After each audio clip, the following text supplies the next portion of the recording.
বিচার প্রক্রিয়াধীন। তবে আমরা লক্ষ্য করছি আসন্ন জাতীয় নির্বাচনকে কেন্দ্র করে আওয়ামী লীগের যারা পদে ছিল, যারা 24 সালে ডামি নির্বাচনে অংশ নিয়েছে, যারা স্বতন্ত্রভাবে এমপি হয়েছে, তাদের অনেকে বিভিন্ন জায়গায় নির্বাচনে অংশগ্রহণ করার প্রস্তুতি নিচ্ছে স্বতন্ত্রভাবে।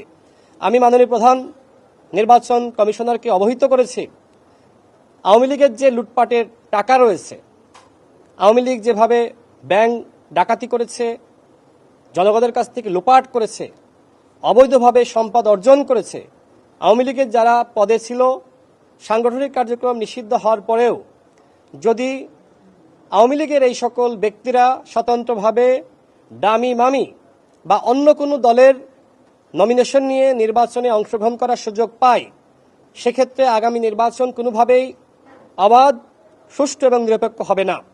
নির্বাচনে অংশ নিয়ে আওয়ামী লীগের এইসব স্বতন্ত্র ক্যান্ডিডেট তারা ওই দিন পরিবেশ ঘোলাটে করবে, কোনো জায়গায় যাতে সুষ্ঠুভাবে নির্বাচন না হয়, পরিবেশ আনস্টেবল করার জন্য আওয়ামী লীগের পদে থাকা স্বতন্ত্র প্রার্থীরা কাজ করবে। আমি সেই বিষয়টি জানিয়েছি যে আপনারা বিষয়টি স্পষ্ট করুন, যারা 24-এর নির্বাচনে অংশ নিয়েছিল, যারা শেখ হাসিনার নির্দেশনায় স্বতন্ত্রভাবে এমপি নির্বাচিত হয়েছিল, যারা আওয়ামী লীগের পদ পদবিতে আছে, তারা স্বতন্ত্রভাবে নির্বাচনে অংশ নিতে পারবে না। সেই বিষয়টি আপনারা স্পষ্ট করুন। আমি প্রধান নির্বাচন কমিশনারকে এই বিষয়টি জানিয়েছি।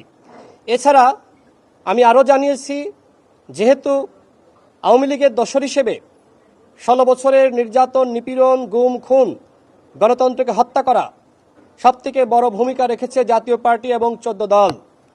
যদি আগামীতে জাতীয় পার্টি নির্বাচনে অংশ নেওয়ার সুযোগ পায়, সেক্ষেত্রে জাতীয় পার্টির ঘাড়ে ভর করে আওয়ামী লীগ ফিরে আসার সুযোগ আছে। সে বিষয়ে আপনারা কি ভাবছেন? আমি প্রধান নির্বাচন কমিশনারকে অনুরোধ জানিয়েছি